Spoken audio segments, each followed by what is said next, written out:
Okay, great. So, yeah, thanks a lot, Ayushi, for the really nice introduction. Um, Today, I'm just going to talk. First, I'll just talk about my background, how I got interested in this line of work. Then I'll talk about my research. Um, Lastly, provide some advice for econ PhD applicants. And then we'll go into a short or long, however you want, Q&A session.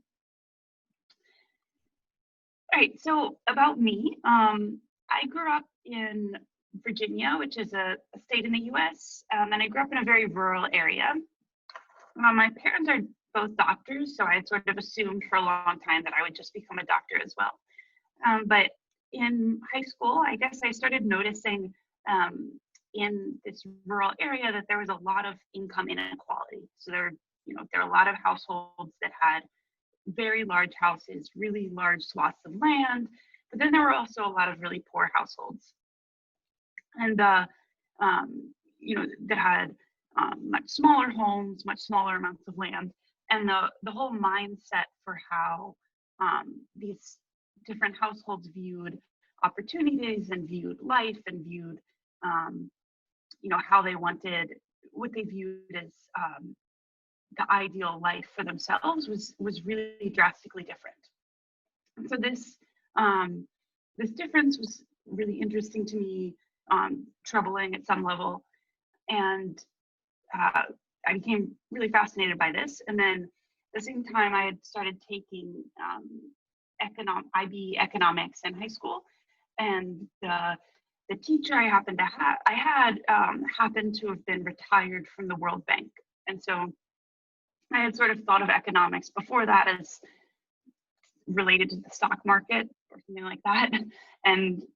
But this woman had worked for the World Bank, and so I sort of learned about that there's this thing called development economics and a whole branch of economics that tries to reduce poverty. So I became really interested in this, although part of the back of my mind, I was maybe going to be a doctor instead. But then I got to college and really didn't like chemistry and pre-med classes, and did really like the econ classes. And then towards the middle of college, I didn't know if I really wanted to do a PhD or maybe if I wanted to work for the World Bank.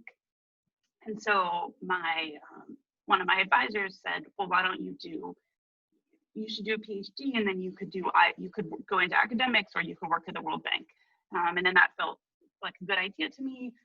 And then towards the end of college, I felt pretty confident that this is what I wanted to do. And I applied to all the PhD programs. I also applied to RA positions as well in case the PhD programs didn't work out, but I sort of felt like this was, I was certain this is what I wanted to do, so I didn't want to, and it's a long path, and so I didn't want to delay it too long. And then I got into MIT, and that was my dream school, and so I went there. And then at MIT, I learned a lot. It was a great place. I started my research there that I'll talk about in much greater detail. And then following MIT, now I can talk about my research. So it sort of came about, this line of research sort of came about serendipitously. I certainly wanted to do development economics. I always knew that was what I wanted to do, but this particular line of work just sort of fell in my lap in a happy turn of events. So in second year of graduate school, I began partnering with one of India's largest carpet manufacturers. And this just came about because there was a PhD student who was 2 cohorts above me named Matt Lowe, who some of you may know. And he had started partnering with this company. And it happened to be that our advisor, Abhijit Banerjee, happened to be friends with the person who's the chairman of this company. And so it was a really happy circumstance in that Abhijit happened to know this person, and Abhijit told Matt Lowe about this project, and then Matt Lowe sent out an email to all of the PhD students interested in development and said, does anybody want to work on this project with me? And it sounded really neat, and so I said yes. And then my whole research agenda sort of followed from that email. So yeah, most of the research that I've done in the 5 years following that has been done through this partnership. So when the partnership began, the firm had just begun a program that was trying to train and employ women as carpet weavers. And the program occurs in rural Uttar Pradesh. And in this area, as you probably know, women typically don't work outside of the homes. But this is also a really poor area, and a second income could really help these households. The firm's program is it's a program in carpet weaving. So it starts with a training period. So women don't need to know how to weave to start this program. They'll be trained in it for 4 months. The program occurs in female weaving centers that are exclusively for female weavers. And these weaving centers are in women's villages. So women don't need to leave their villages to go to work. And the program offers a stable and respectable wage. So in other words, there are a lot of, as employment opportunities for women go, there are a lot of really desirable things about this job that, you don't need to know how to weave to sign up for it. So education isn't an issue. A lot of, you often hear about concerns about women being around men. Well, these jobs are in all female weaving centers. Women also don't need to leave their villages to attend, and it offers a pretty good wage. But despite, women in this area not really having other employment, despite households being really poor and, potentially really benefiting from a second income, and despite the many appealing attributes of this program, the firm has a lot of trouble getting women to take up the program. And the question of why this is became really fascinating to me. And I was really interested in understanding what keeps women from taking this job.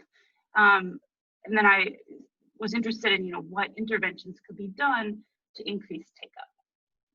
And this question relates to a broader puzzle in the literature around women's employment in India.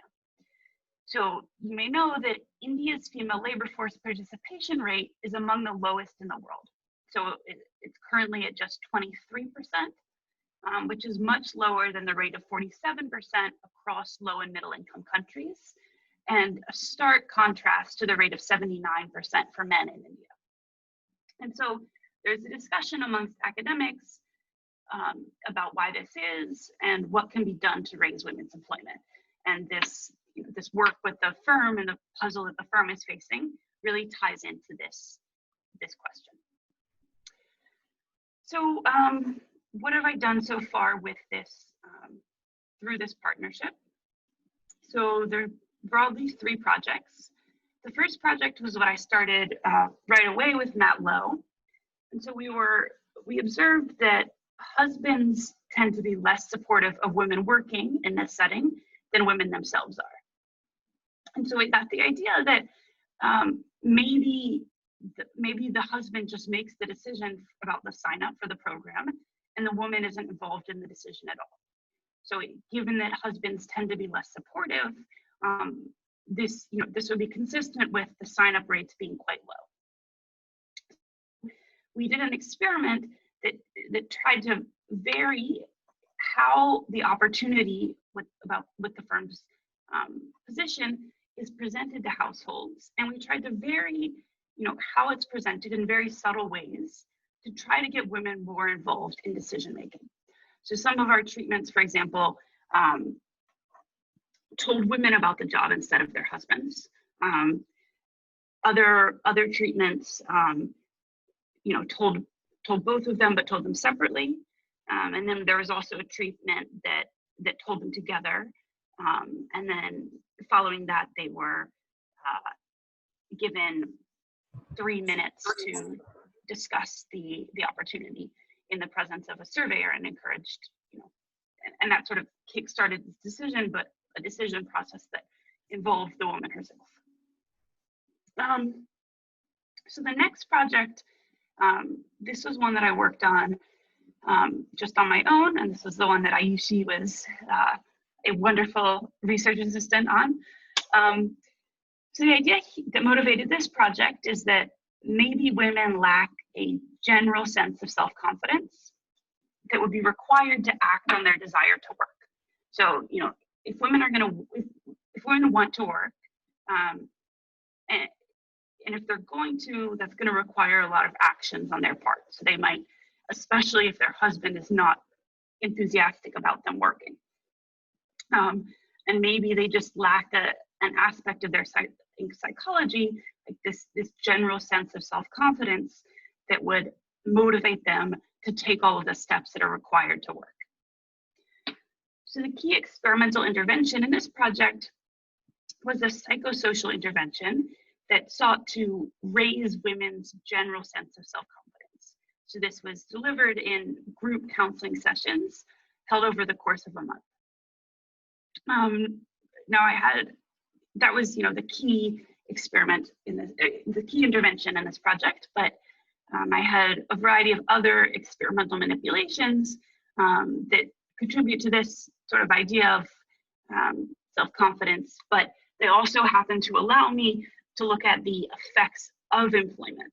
So far what these other projects have done is try to look at the effects on employment. So they're saying, if you give women more say in the decision, if you give women more self-confidence, what happens to their employment?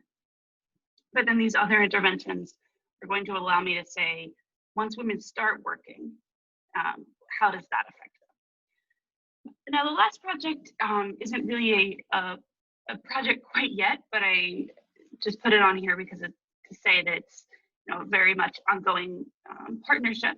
So it's an ongoing project where I'm working with Namrata Kala on this, and we're in the very early stages of it. We're getting ready to pilot a phone survey, or to give a phone survey that will sort of provide us more information about the various things that we're interested in this setting. But this project is motivated by the fact that many women who start the firm's program attend work very irregularly or drop out of the program.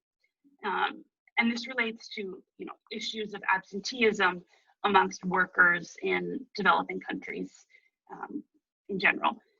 So the question we want to understand is, why are there these issues of absenteeism, and are there ways that the firm can alter the program, alter various aspects of women's lives to try to reduce absenteeism? So we don't really have any results from that project yet, but it's just to say that this partnership is very much ongoing, and I'm still working on this idea.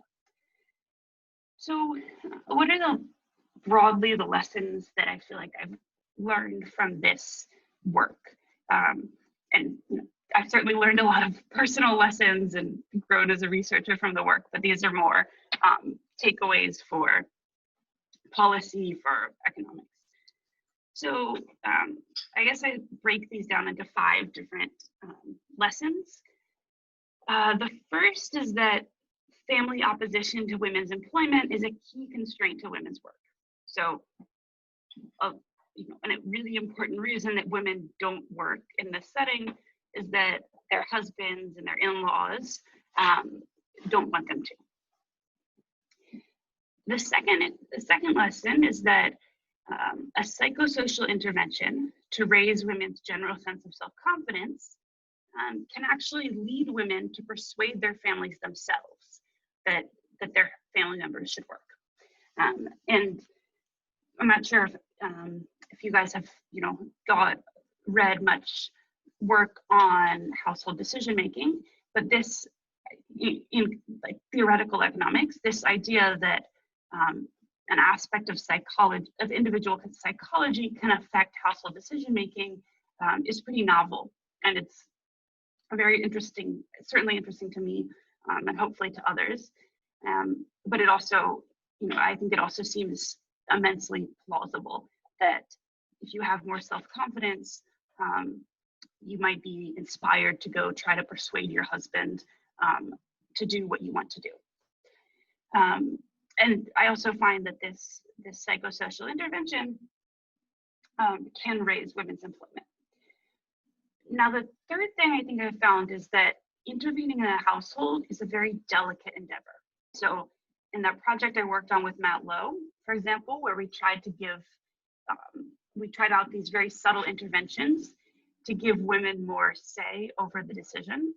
The interventions either did nothing or really backfired. And I have a similar result in the project about psychology as well.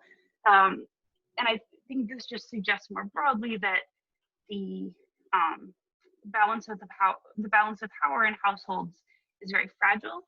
And if you go intervene, you need to be careful that you just know what you're going to do is going to work, and be aware that you can very easily upset family members, have the opposite effect of what you want to have, through interventions that seem plausible, and promising.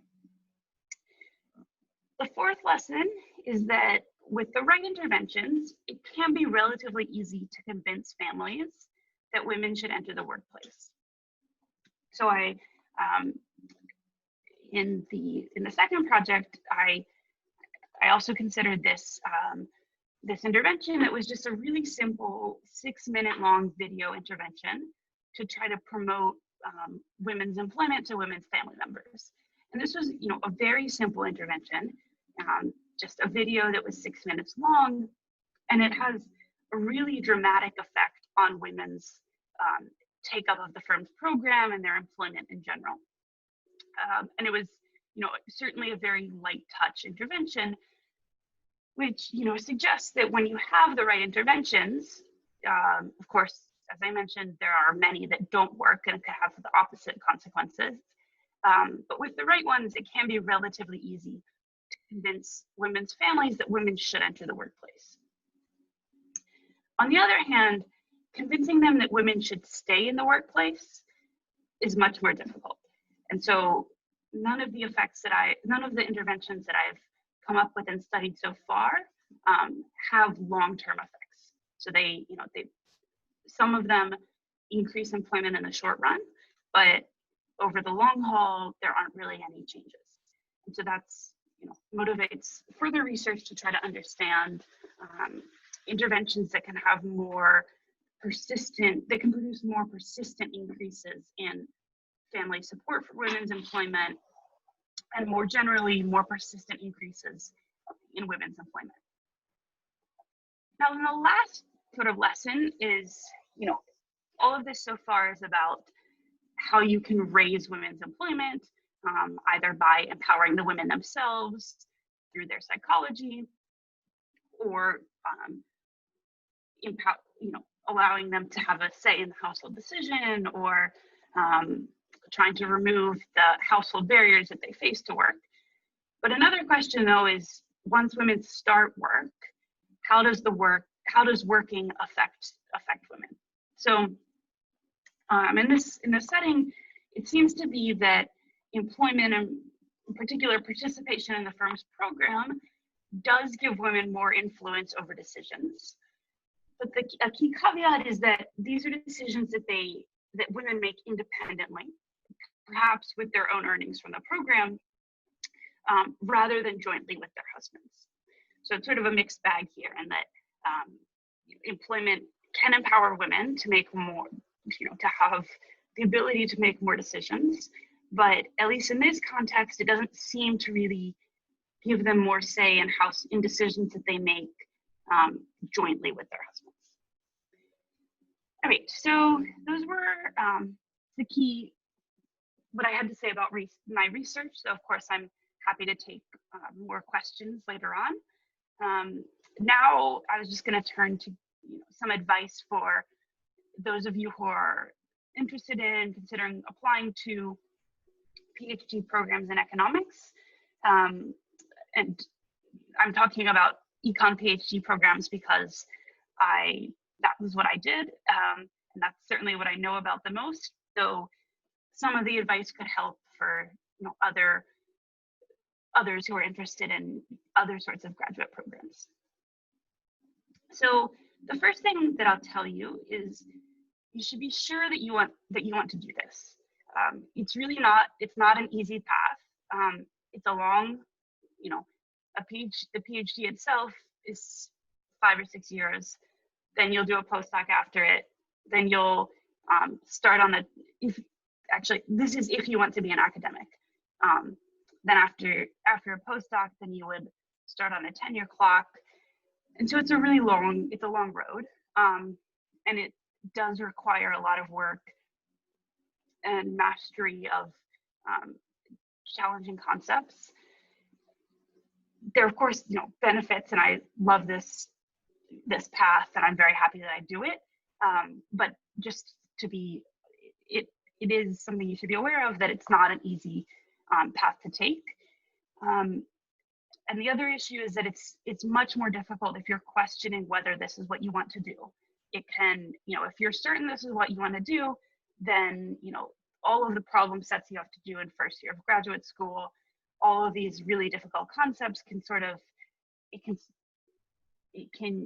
sort of seem, less daunting if you're like, this is what I want to do. It's okay. I'm just going to try to do the best that I can over the next few years. Whereas if you're questioning whether this is what you want to be doing or not, then I think it gets much more difficult to sort of motivate yourself and keep yourself on the path when things get really tough. So then the question is, how do you know if this is for you?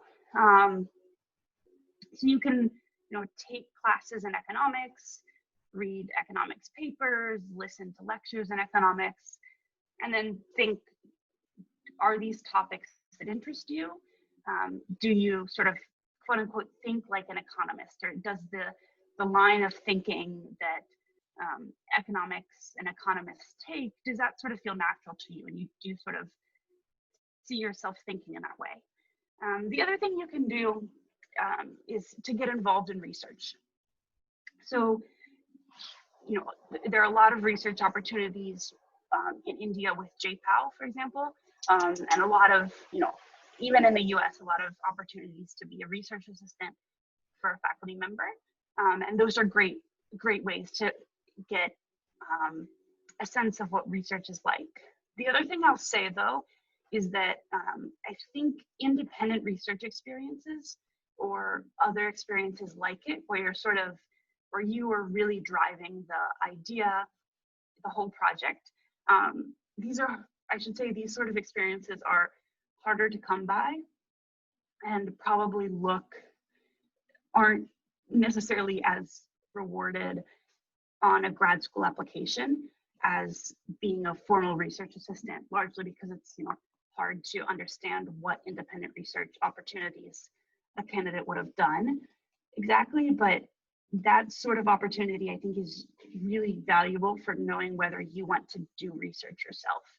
Because when you're an RA and a researcher is sort of driving the project, you get a sense of what's going on, and you certainly come to understand about how research works. But it can also be really valuable to have experiences where you are sort of coming up with the idea, seeing it from start to finish, because that sort of thought process is ultimately what you'll need to do if you want to be a researcher. And it, in many ways, can be very different from being a research assistant. So all of this is to say that if you getting involved in research in some capacity is really useful to know if you want to take this path or not. Being a research assistant for somebody is probably the most, many opportunities to do that. It's a well-trodden path. It really helps you get into grad school. But if you can also find some way to have some sort of independent research project on your own, whether this is through probably would be most likely to be done through school or as some sort of thesis work in a master's or undergraduate program, that can be really valuable just for you yourself. So you can sort of figure out, is this something that I would want to be doing? Sort of driving a research project, coming up with the idea, seeing it through, is that something that I would want to do? The last thing I'd say is that could be helpful to know if this path is for you, is to learn about people in the field. So not just what they're working on, but think a little bit about, do they have a lifestyle that you would see for yourself? So do they, how much do they work? How much do they do things outside of work? Is their work really independent versus collaborative? Do you see that for yourself? And are you excited also about the sort of work that they do? So I think those are the some key ways to be sure that this is a path that you want to take. But then my second piece of advice is that once you know this is the path you want to take, you should absolutely get started on it. So it's a long journey. So once you know you want to do this, get going on it. Throughout the process, you'll need to work hard, and I really encourage you to work hard. I think like sincere effort in these endeavors actually gets you a really long way. It can help a lot. But of course, I think it's also super important, maintain your sanity as you're doing this. So work hard, but don't work too much. Keep your relationships, keep your hobbies, get enough sleep, get enough exercise, don't get burned out. And then the other thing I found is really nice for sort of maintaining your sanity is keep yourself motivated by what you want to accomplish at the end of the day. And I think that can help you sort of see more clearly, motivate you to keep working. So a couple other tips for grad school. So in terms of getting into grad school, recommendation letters matter a lot. So try to get glowing recommendations from well-known economists. And RAing is a very good way to do this. Of course, your coursework, your grades, and your GRE scores are also important. And then as well, demonstrating a genuine interest in research is also helpful. So this can be done in your personal statement. It can come across in your resume, or it can also come across through your recommenders in their letters. The next thing I guess I'd advise you on is that doing research is very different from taking courses. So to get into grad school, to be clear, you need to demonstrate ability in both. So you need to be good at taking classes, but you also need to, demonstrate an ability to take on independent research projects. But once you're there, it's really, really important that you enjoy and you're good at doing research. But it's okay if you're not really, really good at the courses in grad school. And so I think this is important in that, at the end of the day, what you need to like and what you need to be good at is actually doing research. The coursework in grad school is really difficult, but the good news is that in many respects, doing research looks very different than doing that coursework. You need to demonstrate, to get into grad school in the first place, demonstrate an ability to do that coursework. And that largely happens through the coursework that you've taken leading up to grad school. But once you're in grad school, and after that, it's really research that you need to be good at and like. The other thing I guess I want to say is that don't underestimate soft skills. So hard or technical skills, so things like math or coding, tend to be emphasized a lot, I found, to prospective PhD students or to early year PhD students. And I want to be clear that these are indeed really important for getting into grad school, for taking classes once you're in grad school, and for doing research. But I also want to say that doing these soft skills are also really helpful for doing research. So these are things like, creativity, coming up with new ideas, your ability to speak publicly and convey your research findings and your research ideas, your ability to write, put your research findings into a paper in the end. I think these are often overlooked in the preparation process as you're preparing for grad school. And I think in many ways they're undervalued in the selection process. But I think that ultimately they're really valuable for, once you're on the path of doing research, after you've gotten into your PhD program and after you've finished your coursework. And so I, advise you to not forget to develop these sorts of skills as well. All right, so that was what I had prepared. I'd love to have as many questions as you guys want to talk about now. Thanks, Maddie. That was great. So I think we'll just start with questions about your research and then move on to questions on the PhD. So one of the questions that someone has asked is if you could tell us more about the wages and social security given to the women as part of the training, as part of the program, and whether the work that they're given is mostly informal work that they can go from home, or whether they sort of have to come in and do it. Okay, so the wages are very respectable wages for this sort of setting. I think so. It's really hard to measure incomes in general in this setting. But last time I did this math, my estimate was, I think if women were to work in this program, they would contribute 40% of household income. So in other words, the typical average husband income would be 60%, and a woman working full-time in this program without a whole lot of absenteeism issues would contribute 40% of income. So where women are working, these are small weaving sheds that are within their villages. So the way that this large company works is the company takes orders for carpets from really large buyers like Pottery Barn, Pier 1, and then they send out, it depends, they have all these different types of carpets, but I'm working with the hand knotted carpets. So these are like the most labor intensive, the really fancy carpets that have to be done by hand. The company takes in orders for them, and then the company contracts with thousands of really small weaving sheds across eastern Uttar Pradesh.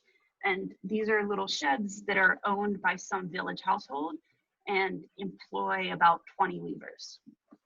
And so the firm itself doesn't technically employ the women. So the women are employed in these much smaller sheds. And so given that the nature of it tends to be sort of informal, and that the hours are it depends a lot on the loom owner, whichever the manager of whatever shed you're working in. But you can the hours are, they're supposed to show up at a certain time, but there's some flexibility in the hours, which isn't, from the firm's perspective, from the loom owner's perspective, not ideal. And that's something that we are trying to look into in the project with Namrata, is how you can get women to attend more regularly. Okay, thanks. So I guess the next question is related to a question that I had as well, which is how does women's unpaid workload that they have in the household change if they're participating in the program? And could this be one of the reasons for the attrition? And that's sort of linked to the other question that I had, which is that what are the childcare facilities available, and are there ways for women to sort of not have to do some of that work at home if they go? Yes, so these are really good questions. And I think, so my research hasn't touched on this directly as a constraint to women's employment, but I think it's like a really, really key issue, that a key, really important barrier to women's work is that they have all of these responsibilities in the home. Now, once they start working, my results suggest that what happens is they don't do any fewer chores than they did before. So you see a slight reduction in their chores, in the amount of time they spend on household chores, and a very slight increase in the amount of time a family member of theirs spends on chores. But those results aren't significant, and they're somewhat small. Instead, what seems to happen is that women's leisure time is cut dramatically. So things that women used to, once women start working, they don't do any fewer chores in the household for the most part. There might be a slight decrease, but it's really not a significant one. But instead, what really seems to be sacrificed is women's leisure time once they start working. Now, in terms of childcare facilities, the firm does really want to make it as easy as possible for women to take these jobs.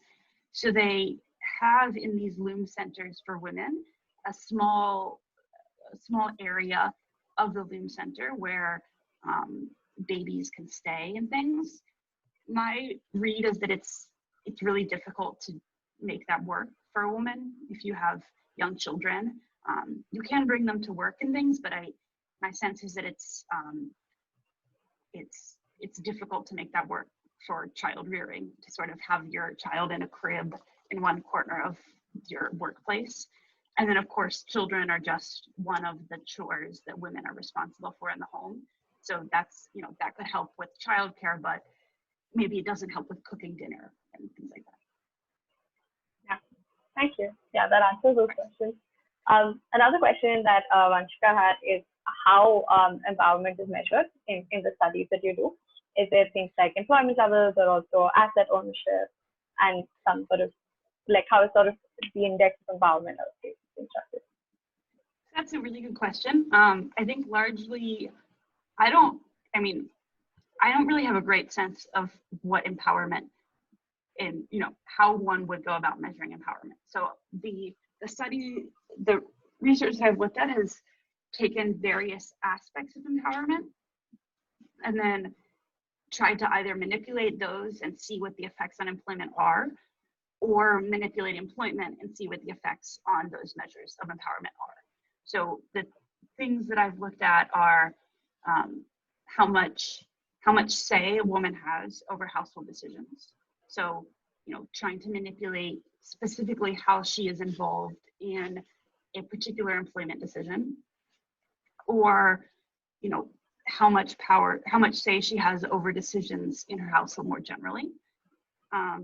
The other thing I've looked at is this a general sense of self-confidence. So just your belief in your ability to do things and have self-confidence that would motivate you to take efforts to do things that you want to take. So I've looked both at how, if you offer an intervention to try to raise that, how that affects women's employment, and also how then in turn women's employment affects that. So I guess that's to say that I think empowerment is a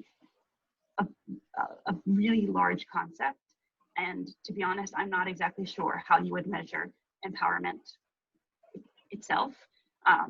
But I've certainly tried to break it down to different components of empowerment. And the key ones I guess I've looked at are household decision-making in some sense. So how much say women have over household decisions, and then their self-confidence. Great, thank you. Does anyone else have any questions on the research? And if it, or otherwise maybe you can ask some questions about PhD apps and grad school.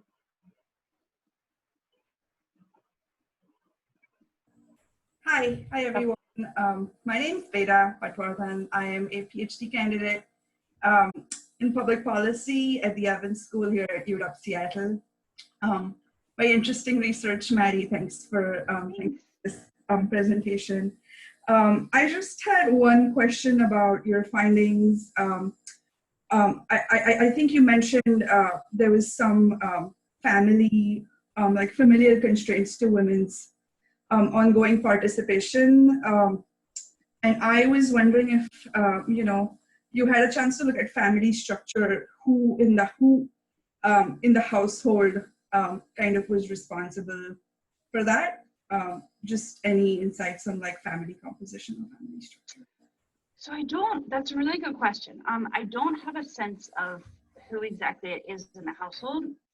When I am talking about intervening in the family, I'm talking about the woman's husband and her in-laws. So some of the interventions I've done have just involved her husband, but one of them involved her husband as well as her in-laws. And so I've sort of taken them as family members and sort of as a unit and tried to increase all of their support. But that's it. I don't have a great sense of whose support is most important over time. Thanks. Of course.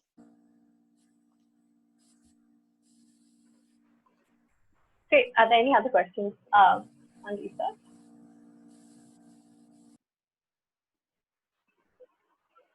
Okay, so I guess we can take some questions for grad school.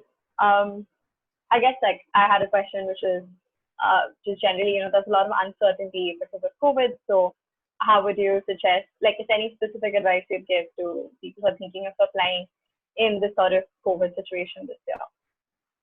So I think, honestly, I think in COVID, it's a great time to go to school. So I think what is really difficult right now is trying to find a job in the private sector, or if you are, towards the end of your PhD, trying to find a job right now is really difficult.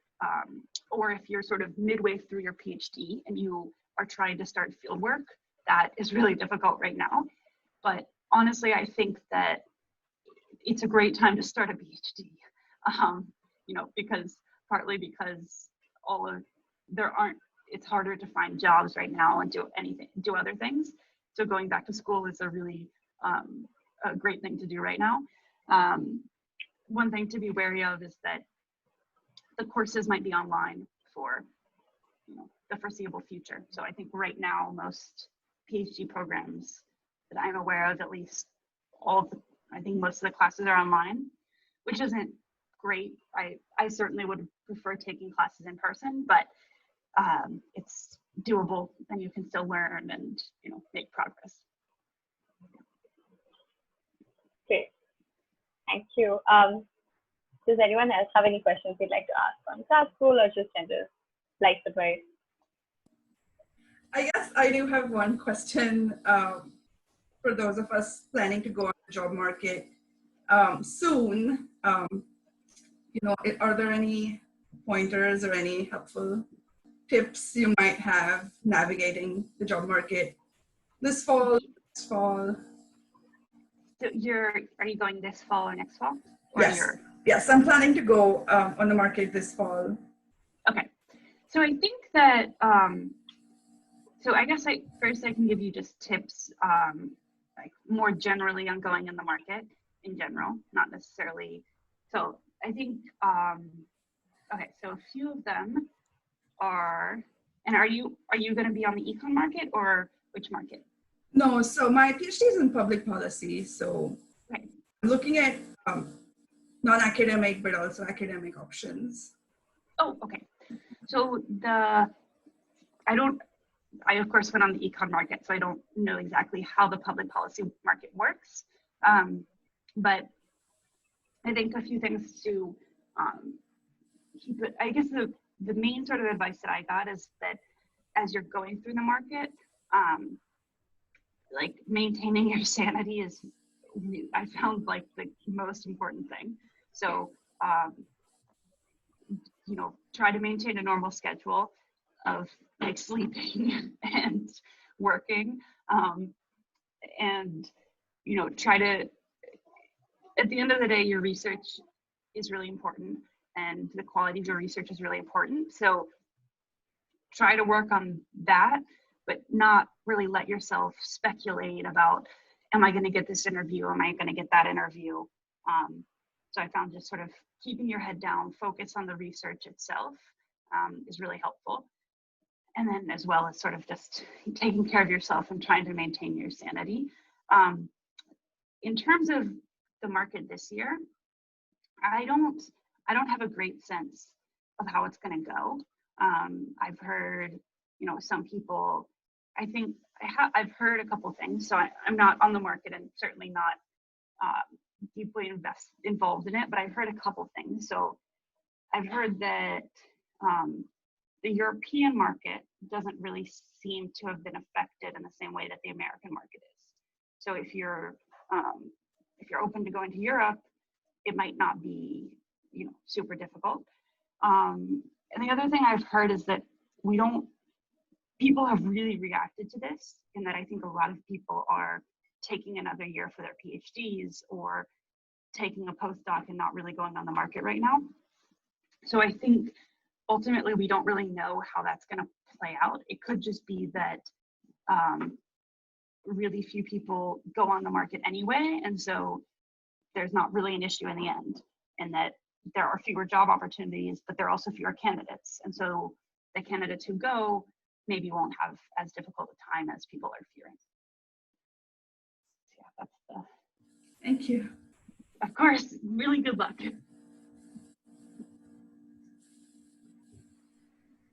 Great. Thank you, Mandy. Does anyone else have questions that you'd like to ask? Also, Ayushi, if you're up for this, is there anything that you'd like to talk about from your field experiences with doing the surveys or sort of helping implement Maddie's interventions? Yeah, just give me a second. I ran off for dinner meanwhile. Okay, yeah, I'm back. Yeah, a lot of things are coming to my mind actually. So I think one of the most fun things that we've done on the project was to combine psychology with just some very economic indicators. And for me, as a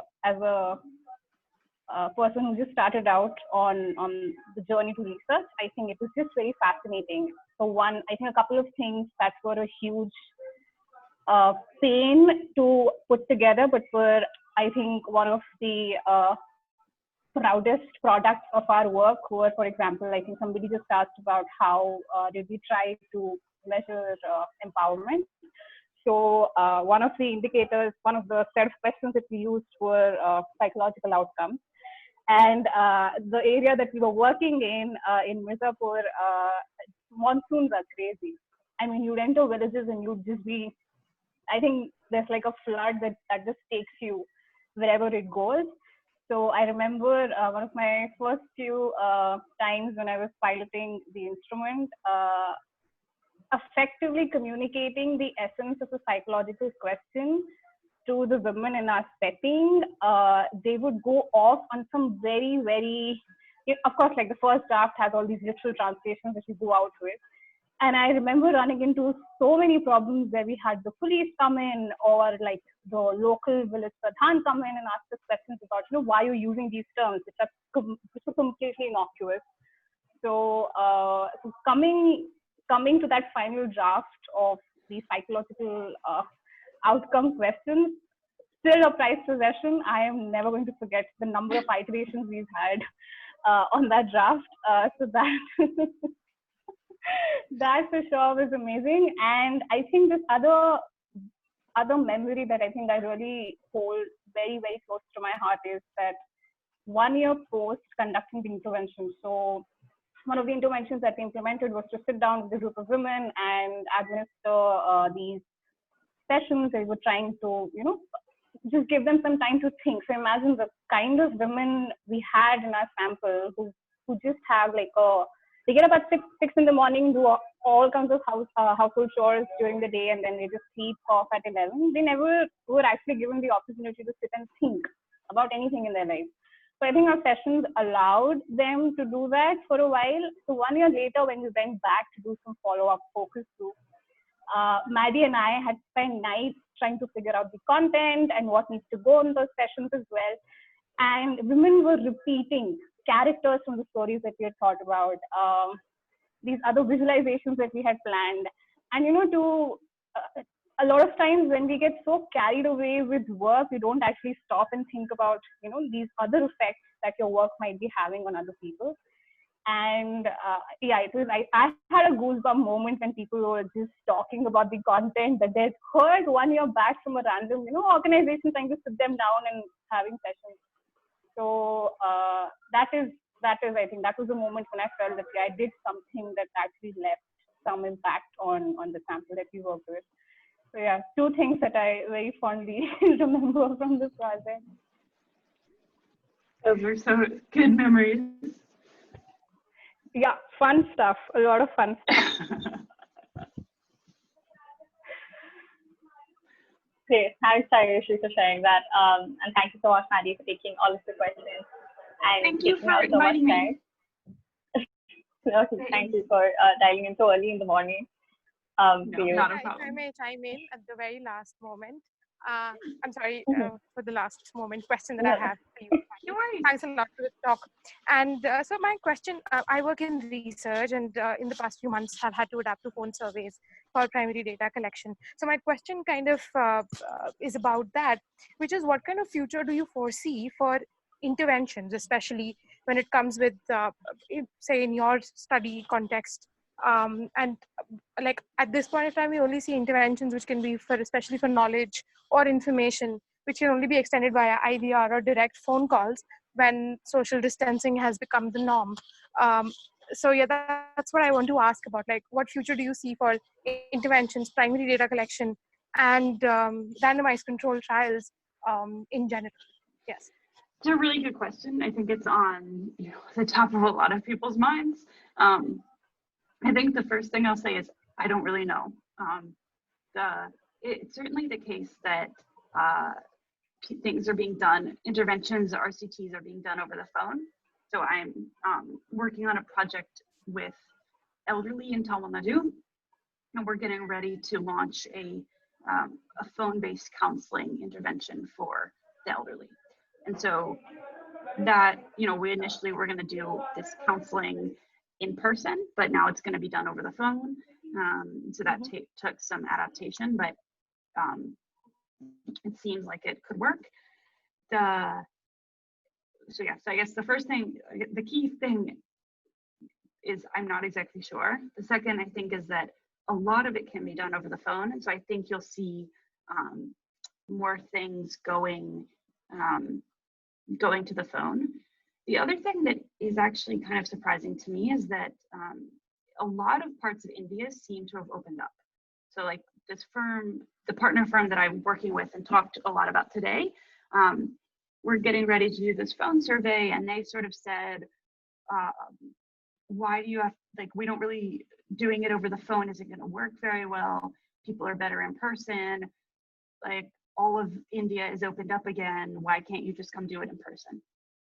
And so that's, we can't, because we are, have to get approval from IRBs, and we have to go through, get surveyors from JPAL, and all of those institutions have regulations right now on doing in-person field work. But part of me does wonder, you sort of get into this interesting question of if India is sort of largely opened up already, what is the right thing to do with research? Like, if it's open already, is it dangerous to do research in addition to that? I'm not exactly sure where, it's a really difficult question to think about the ethics of that. I don't exactly know where I fall, but I think it's a question that we'll probably have to face, in the coming months. And then the last thing I think is, I don't know, maybe I'm just too optimistic, but I do kind of feel like we might get a vaccine for this eventually. And so I do sort of think that if we, hold on doing remote stuff for a while, we might get back to a world without COVID eventually. Yes, thanks, Maddie. It was helpful. Of course.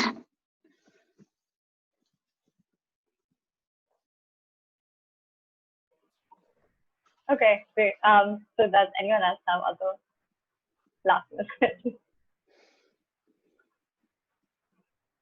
Okay, great. So yeah, thank you so much, Maddie, for taking our time and doing this. This has been really great and very fascinating, and it's been so nice that you shared so much of your research with us.